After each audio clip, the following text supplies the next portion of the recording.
No, it's off. There we go. Okay, everyone, we're going to get started. Our next talk is by Adam. It's going to be talking about phishing, going from Recon to credentials.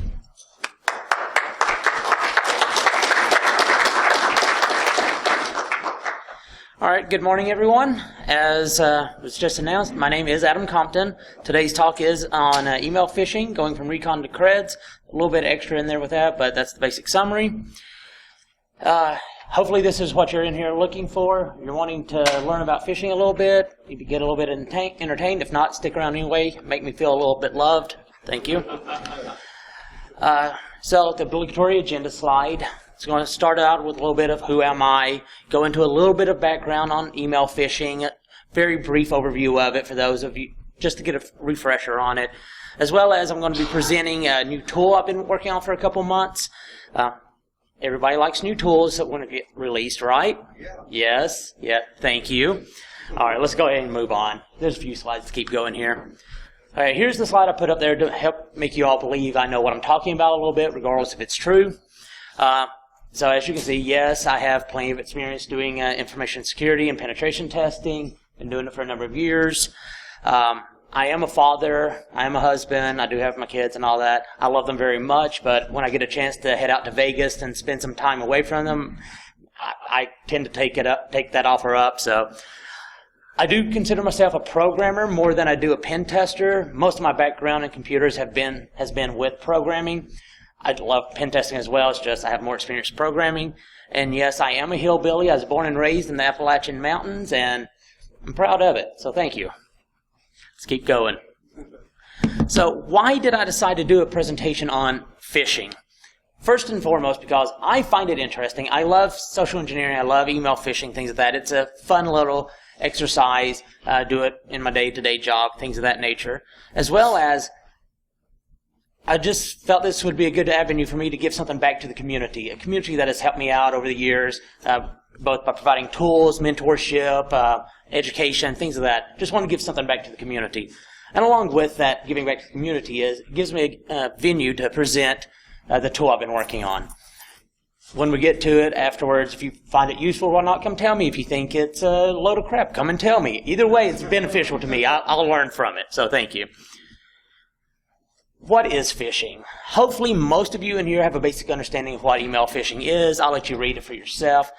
In short, in a summary, phishing is just the act of scamming someone via email to get access to sensitive data or systems from them. It's not very complicated, but if you do believe the social media, the news media, large companies, email phishing is also the tool of choice of the APT. Yay. Okay. That's not as funny as I thought it would be. So thank you. Let's keep going. So a little background on phishing. As far back as I can determine on 10 minutes of internet research, phishing goes back to the mid-1990s, around 1994-95 on AOL, America Online. The earliest evidence I could find was really of script kiddies or hackers at the time using Visual Basic scripts, such as AOL Hell, things of that nature, to impersonate system admins, to trick people into giving them credentials, credit card information, things of that. Same concept, same techniques apply today. It hasn't got any more complicated than that, and in a lot of fashions, you can do phishing and social engineering a lot easier now than you could then anyway. So if somebody's doing a phishing attack, what kind of information are they after? It's granted that every phishing attack out there is going to have its own reason for doing it. What are they after? Things of that nature. But they all seem to fall into one of a few categories. They're probably going to be after credentials or authentication tokens of some kind. They're going to be after banking and credit card and financial information, so they can take that and go buy fancy cars and what have you. PII, personal identifiable information, PHI, personal health care information, things of that nature. They're going to be after that for identity theft, insurance fraud, any number of reasons. Go open more credit cards and go buy more stuff, whatever the case is. And there's always going to be a group out there who's going to be looking to get other digital media, such as your Bitcoin wallets, your Steam games, your digital life, whatever you have out there. Somebody's going to want it. If you have it, somebody else wants it. So what kind of attacks are there? There's 3 basic attacks of phishing. Well, subcategories of those, but the primary ones are your basic phishing attack, your spear phishing attack, and then your whaling attack. Your basic phishing attack basically looks a lot like spam in a lot of cases. It's where an attacker will send out an email to hundreds of thousands of people looking just to get somebody to bite on it. There's not a lot of research put into it. It's a generic email sent out to everybody. Spear phishing is a little more tailored. It's usually focused at a group of people with some commonality, such as members of a club, employees of a company, something like that. For those types of attacks, you're wanting to do a little bit of recon beforehand to get things like the full company name, the company logo, things like that, to make the phishing attacks look a little more believable. You can go as much recon in there as you want, but you need to do a little bit in there at least. Whaling is that to the next step, which is you're targeting 1 or 2 select people, such as the CEO, the president, chairman of the board, something like that. And this requires a lot of recon, a lot of research beforehand. You have to find out as much about them, their lives, stuff like that as you can, because when you go to execute this, you get 1 shot. If in very weird cases, you might get multiple chances, but assume you get 1 shot at this. If you fail, you have to move on, find something else to try then. Alright, a little bit of background on phishing we've already done, what is it, all that, but why would somebody want to do a phishing exercise when there's all kind of other exploits out there already? Buffer overflow, SQL injections, whatever you want to do out there, physical security. The main reason is that phishing works. As I said jokingly before about the APT, but yeah, it works. That's why people use it. They get access to systems. And why is that? Because, well, people are gullible. People want to be helpful. They want to help you out. You can secure your network, you can secure your perimeter, install IPSs, all you want. But the people sitting behind those systems, you can't patch them. If you can get them to click a link, go to a web page, whatever the case may be, you've done the attack. And it's very hard to prevent against that in every case. Also, phishing has a high return on investment. For the same amount of work that you put into targeting 10, 20, 30 people, you can target 10, 20, 30,000 people at the same time. It scales very well. The only difference is how long it takes to send the emails, and a little bit like that. The same amount of research is going into it, all of that. Not a lot of overhead there. Another one is if you're targeting a company that has a very crunchy exterior, very little internet presence, or you can't get in, and you need to get in, phishing is probably going to be one of your very few ways that you can actually get that, because it'll bypass all those perimeter controls. You can get into the network very easily. Do a few slides here just going over a little bit more of the phishing process, just as a quick overview for everybody. This is the process I generally follow when I'm doing a phishing exercise. It's not going to be the same as everybody uses, but for most people I've talked to, this seems to be in line with what they say they use as well. You start out with some form of recon, go into set up and deploy your system, send emails, collect stuff back, and ultimately generate the report. About recon, everything starts with the recon. At the bare minimum, you're going to need to have a list of target email addresses, target individuals you're going after. That list might be provided to you by the customer if they say, I only want you to target these 100 people out of our company, something like that. Or the customer may come to you and say, do the recon, find what you can do, and then go after those. In those cases, you're going to need to build the list yourself. In order to build the list, you can look at the company's own website. Sometimes they have directory listings or something of that nature. You can go to mailing lists. You can go to social media, LinkedIn, Facebook. They all have great lists of people who work for their companies. It's fairly easy to guess what their email address is off their names in those cases as well. There's tools like the Harvester and Recon NG that can help simplify that process for you tremendously. Hats off to the developers of each of those. Thank you. Once you've got your list, you're ready to go. Well, what do you do now? Well, for phishing exercises, most likely you're going to need a website in there somewhere. Whether it's going to be as a malicious drive-by attack, it's going to be a credential harvesting, something like that.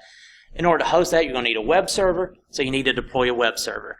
and whatever website you want on there. If it's credential harvesting, you have to figure out what kind of credential harvesting page you want. If it's a malicious drive-by, you're going to need to load up whatever exploit you want like that.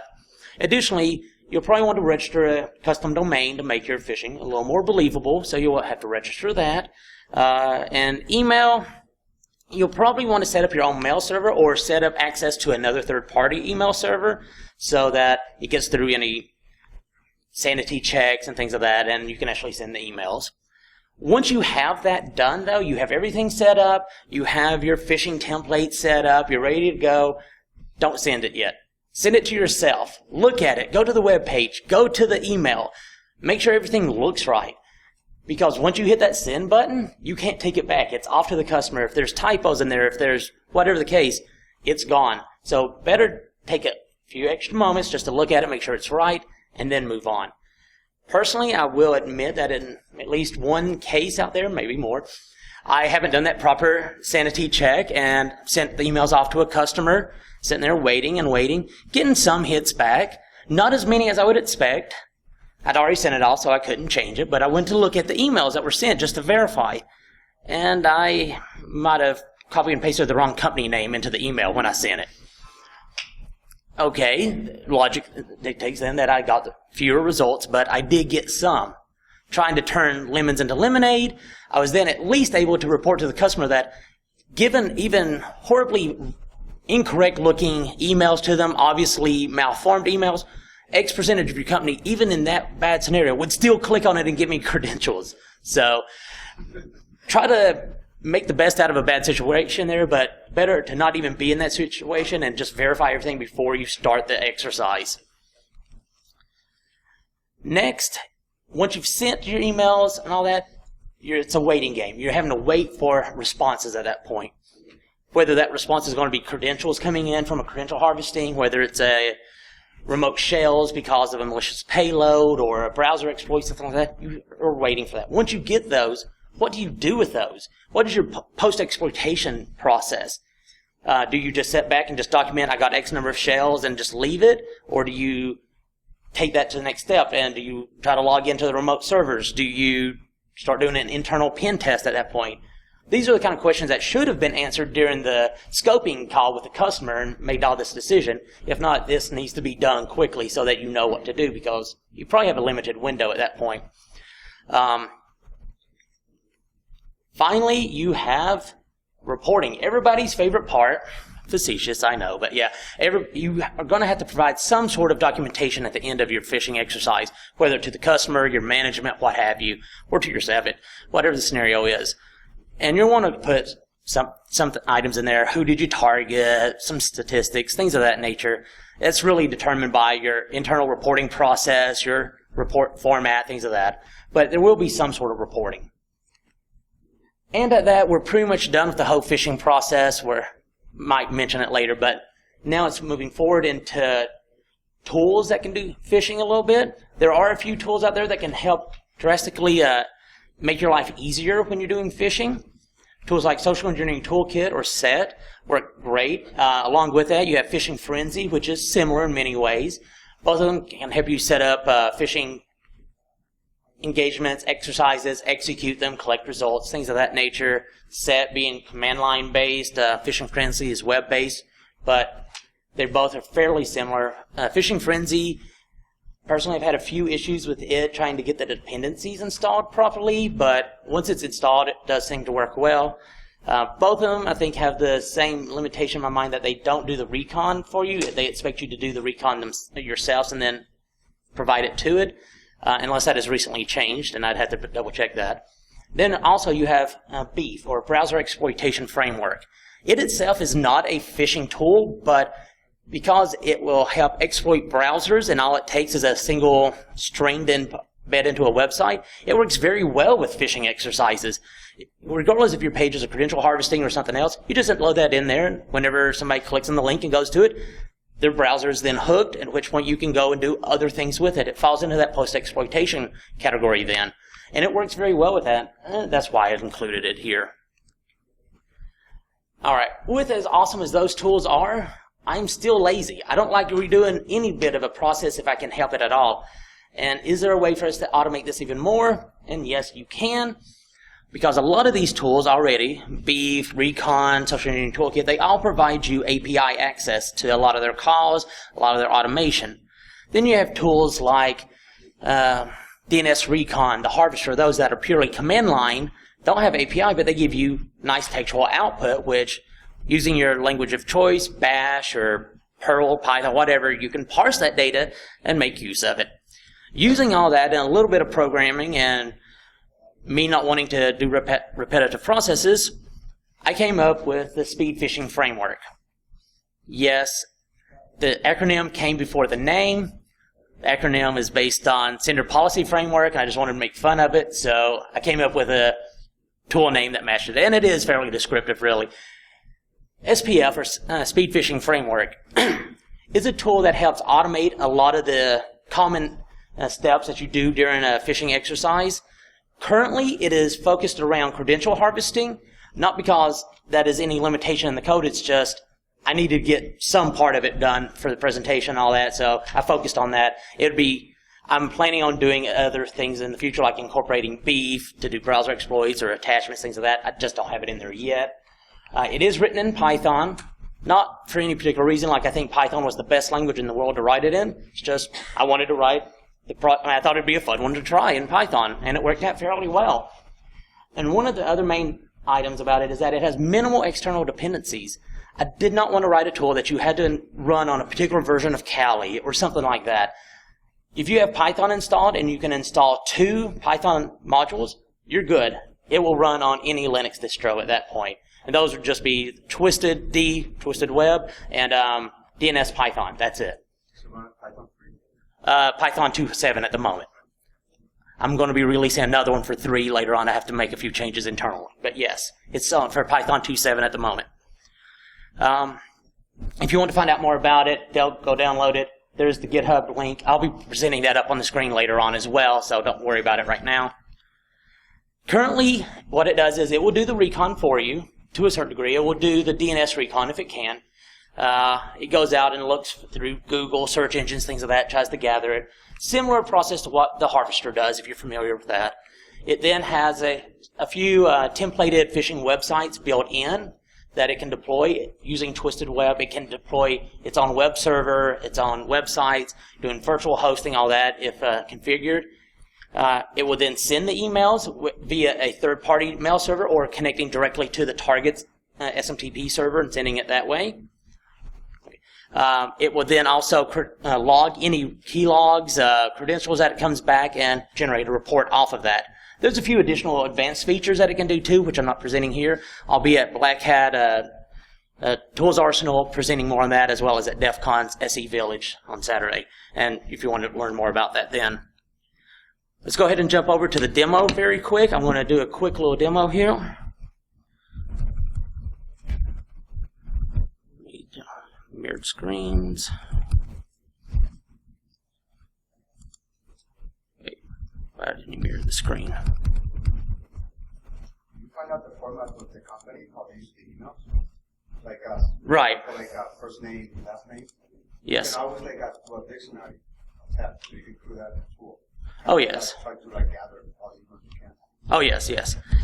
You can't do that with the tool as it is, but that's where I can do calls out to Recon NG, things of that, and it will do that and then parse that and pull that in for you. So, first of all, let's go ahead and just jump in. Can everybody see this, or do I need to enlarge that a little bit? Here, let me go ahead and do an LS in there. If anybody needs it larger, just let me know and I can zoom in on it a little bit. A little bit in, or you're good? Let's go to the slide. All right. All right. If you got questions, come hit me up later, and I can do a personal demo. First of all, when you do the GitHub checkout, you're going to get this, which is the install doc and README and all that. Not worrying about that at the moment, so let's go ahead and CD into SPF, where everything is. In here, there's a few files. The primary one is spf.py. There's a report.py and web. Those help do individual subcomponents of it. There's also the default.cfg. That and spf.py are going to be the two you need to worry about. spf.py is the tool. It does have command line options, a usage statement. But let's go ahead and look at the default config for a moment first.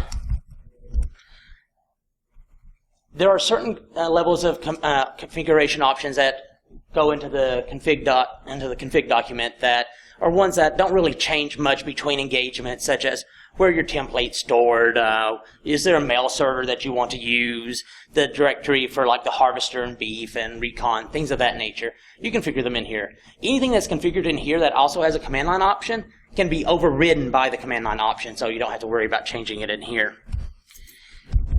Next, let's go ahead and look at the tool itself, /spf-h. There's a lot of options in there. It scrolls on and on, but there's meta categories in there as well, like you have test and all and recon. Those are meta groupings of subcomponents. I would recommend definitely getting used to using --test. That is that one that simulates the sending of emails. It doesn't really send it, so you can verify everything looks right beforehand, then move on. So let's go ahead and do a quick little one here. Let's do SPF. Do the -D for the domain I'm going after, and I'm going to do example.com. I'm not on the internet right now. I have a couple VMs set up, all that I'm going to be going after. So when I do this, you're going to see what shows up here in just a moment. Do the -G together, results. I'm just going to do -V for very verbose. You will see that it says I didn't specify config file. It defaults to the default.config, so I'm just going to leave that alone. Hit enter. And you can see, well, that's really faded on there, but on the right over there it says it couldn't access Google and all that, so it didn't collect anything. Well, I do have, you do a -F, I do have a file of targets like a customer might have provided me. Now run that, and now you can see at the very top it says loaded 9 emails from the targets.txt. You can see the list of emails that it gathered here. That's just a very simple version of that. Let's go ahead and run a real exercise now. Well, --simulate. I don't really want to send these. Then do the -W to generate the web pages as well. Go ahead and hit enter. Yes, do the emails. Yes, start the phishing web server. You can see it found a few templates in there. OWA, Juniper, Citrix, and Cisco. It loaded those up on various IP ports, and then it does the virtual hosting at the bottom. If you have DNS set up, it will use that. And then do you want to load phishing email templates? Yes, it found the corresponding ones, and now it sends them. I know that's a little garbled, but you can see in there, email would have been sent to email address with subject of blah if this had not been a test. Then at the bottom, you can see where it's doing the live monitoring of the results. So let's go ahead and jump over to one of the websites that loaded up. F5. So here's one of the ones that loads up. That was the Juniper one. Here's a OWA, a Cisco VPN, a Citrix.